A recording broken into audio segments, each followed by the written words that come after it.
Somewhere tonight, a girl with copper hair and a crooked smile is dying on the bathroom floor of a gas station just outside of a small town in Mississippi.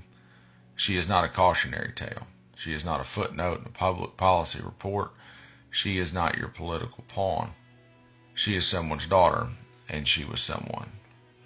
But the government, those merciless purveyors of polished indifference, have decided that she and the tens of thousands like her are not worth the cost of a nasal spray. Narcan, the miracle stuff, the Lazarus button, the last breath for a world suffocating in synthetic sorrow. They are cutting the funding, slashing it to the bone, deciding with a shrug and a spreadsheet that resuscitation is too expensive. I struggle to fathom a state so absurdly hypocritical that it manufactures an epidemic through corporate complicity, then criminalizes the casualties. Purdue Pharma set the match. The Sacklers got rich, and the poor got hollowed out like an abandoned house.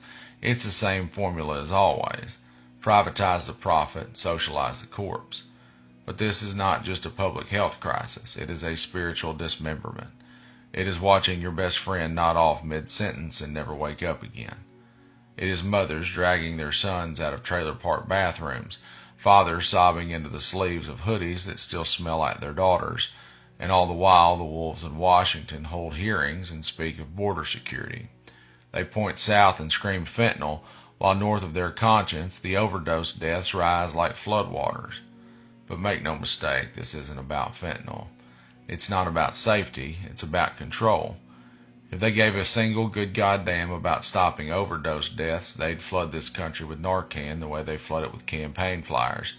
You wouldn't be able to pump gas without seeing a vending machine for it. But they don't, because the politics of fear are cheaper than the politics of compassion. In America, death is policy. Death is budgeted. Death is a line item that gets reviewed and debated and quietly trimmed when the cameras go off, because addiction isn't tidy. It's not a red state or a blue state problem. It's the boy next door. It's your sister. It's the woman in front of you at the Dollar General whose eyes no longer register light. It's an elegy scribbled on the back of a Burger King receipt. We live in a country that waged war on drugs and forgot that it was killing the wounded. Where junkie still sounds easier to dismiss than human being, where we criminalize sickness and pretend it's justice, where billionaires get bailouts and addicts get body bags. And they say there's no money for Narcan, but there's always money for war, for walls, for stock buybacks, for tax breaks, for CEO bonuses, for prisons, for border theatrics and re-election ads soaked in fear and bravado, but not for the kid in rural Arkansas whose heart is slowing to a whisper. Not for the EMTs who have to choose which person to try and save because they've run out of supplies. Not for the family praying over a hospital bed, holding the warm hand of someone who was cold an hour ago, brought back by that one last dose of Narcan. So here's the goddamn truth. If you cut Narcan, you are not balancing a budget, you are balancing it on bodies.